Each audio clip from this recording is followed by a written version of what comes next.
être Culture du Cœur Réunion et par le biais de ce prix du public, ça va se faire. Donc merci beaucoup à tous qui vous avez voté pour moi.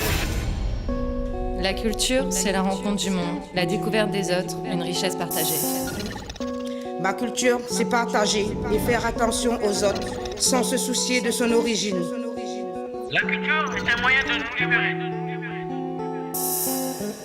Ma culture, c'est un zamboukal et un rougail saucisse et un rougail tomate fait au feu de bois. Ma culture, c'est la danse qui est transmise par mes ancêtres à Finja. Culture du Cœur Réunion, ma culture du cœur. Je balade mon regard sur le peuple. Je balade mon regard sur le peuple de la rue. Je vois qu'ils butent, j'imagine leur but. Certains cherchent un appartement, d'autres crèchent dans les centres d'hébergement. Je vois ceux qui galèrent, ceux qui cherchent des points de repère, ceux qui ont pour compagnie une grande dame qu'on appelle misère, ceux qui veulent un colis alimentaire, ceux qui veulent prendre un bol d'air. Un bol d'art pour oublier le quotidien, un peu de rire pour pouvoir créer du lien, trouver l'âme sœur, partager un moment de bonheur, ressentir la chaleur, s'ouvrir à la culture du cœur.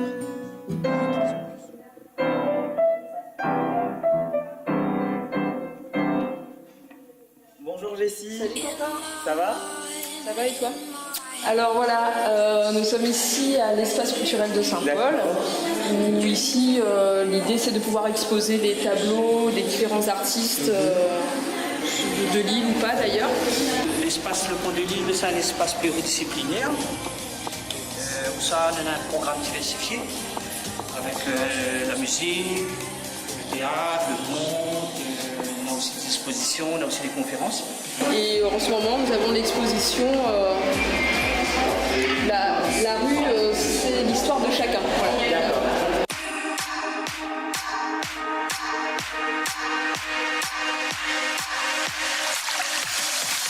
Alors Jessie, est-ce que tu peux te présenter? Oui, je m'appelle Lebon Jessie. Je suis originaire de la Plaine des Cafes. J'ai 32 ans et je suis présente aujourd'hui en tant que présidente de Culture du Cœur, mais aussi en tant que gagnante du concours TOIP. Jessie, c'est quelqu'un qui est opiniâtre, qui est tenace, qui obtient toujours ce qu'elle veut.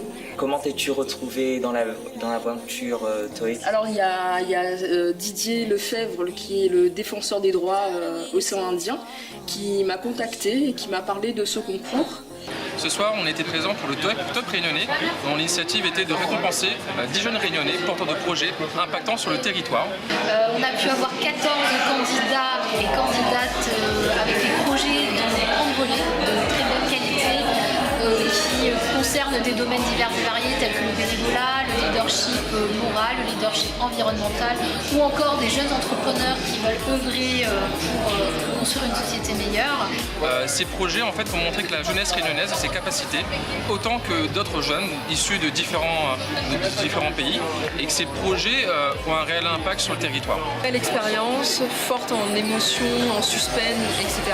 Et en fait je pense que tous les candidats ont gagné dans le sens où on s'est tous rencontrés, des jeunes dynamiques, motivés avec des projets très innovants. Pour moi c'était une très belle expérience, j'ai pu rencontrer beaucoup de personnes, vraiment beaucoup d'expériences qui m'ont fait chaud au cœur. La première fois que le concours se met en place sur le territoire et j'ai vu un peu les documents, en quoi ça consistait, j'ai regardé un peu les vidéos et du coup je me suis lancée dans l'aventure au nom de Culture du Cœur. C'était une réelle opportunité pour Culture du Cœur de se faire connaître à travers ce concours. Ça fait plus de 3 ans qu'on en parle de la culture, justement, du problème de l'exclusion au niveau culturel. Et c'est quelque chose qui lui trotte dans la tête depuis 3 ans.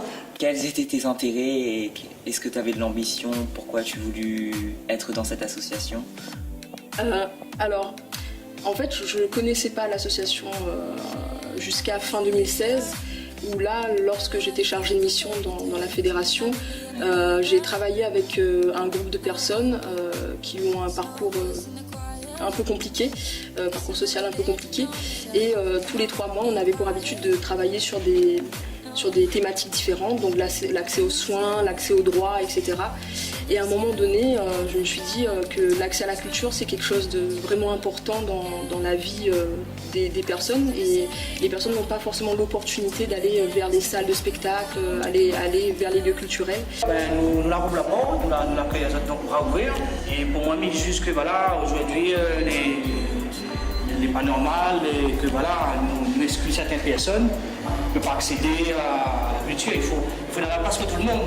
Et à partir de fin 2016, on a travaillé avec ces personnes autour d'un texte de slam qui a été travaillé en partenariat avec Slam La Cour.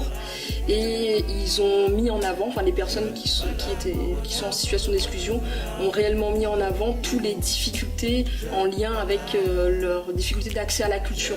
Donc il y a eu une réelle écriture d'un texte de slam où du coup ils ont pu exprimer leurs difficultés.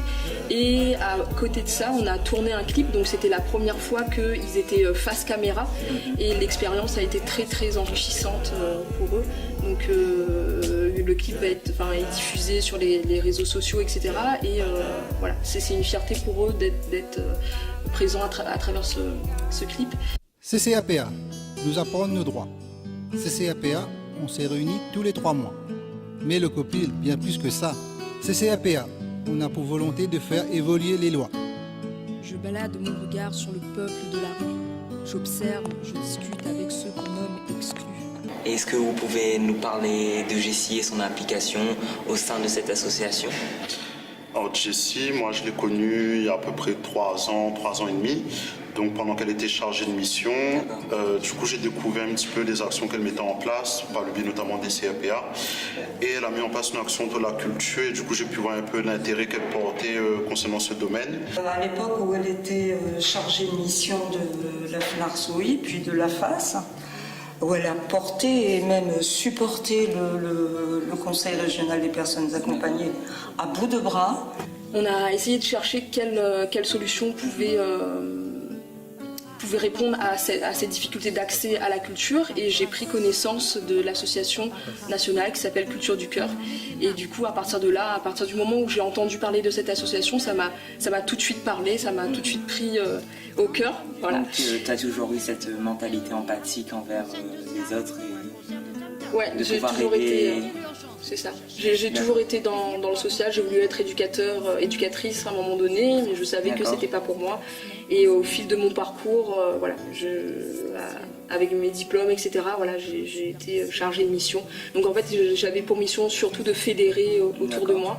Et je suis persuadée que Culture du Cœur va fédérer un ensemble de personnes sur le territoire. C'est une jeune femme active, ouverte, curieuse. Donc pour la petite histoire, on s'est rencontrés d'ailleurs en métropole. Voilà, dans le cadre du travail social et de nos connaissances communes. Et à La Réunion, j'ai découvert que Jessie et d'ailleurs Alexandre étaient déjà à ses côtés, ont lancé Culture du Cœur. Culture du Cœur, je précise Réunion parce que c'est une association qui a été créée déjà depuis 20 ans au niveau national et qui existe à plusieurs endroits, dans plusieurs départements. Et du coup, depuis le 26 mai 2018, Culture du Cœur Réunion est née sur le territoire. Il faut les causes nationales et une cause mondiale. D'accord. Et il va finir avec une petite citation sur la culture. Je vous dis comme ça que voilà, un peuple sans culture, c'est un peuple sans âme. Et c'était aussi vraiment marrant que ça soit le 26 mai parce que c'était le jour où j'ai été sélectionnée pour le concours TOIP. Donc voilà, c'était un jour très intense en fait pour moi en tout cas. Donc j'ai rejoint l'aventure parce que Jessie a su me convaincre avec son sourire et comme elle dit, sa conviction pour cette association. Donc aujourd'hui, elle ne lâchera rien. D'accord. Absolument rien. Alors je voudrais sincèrement remercier l'ensemble des personnes qui ont voté pour le projet Culture du Cœur parce qu'on était plusieurs candidats avec des gros potentiels à pouvoir avoir le prix coup de cœur du public et on en a eu 480 et à chaque fois c'était de justesse que Culture du Cœur a gagné ce concours.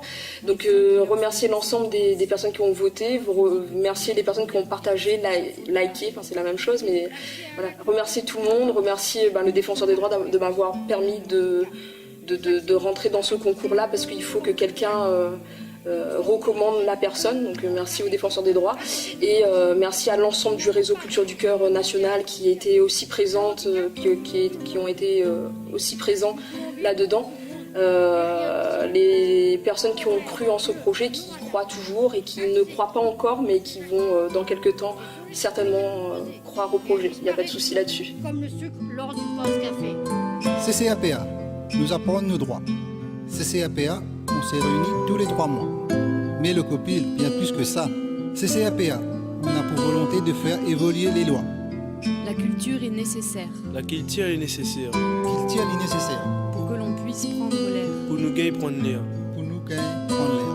La culture est un besoin. La culture est un besoin. Culture nous besoin. Il faut en prendre soin. Faut gagner prendre soin de Dieu. Nous prendre soin.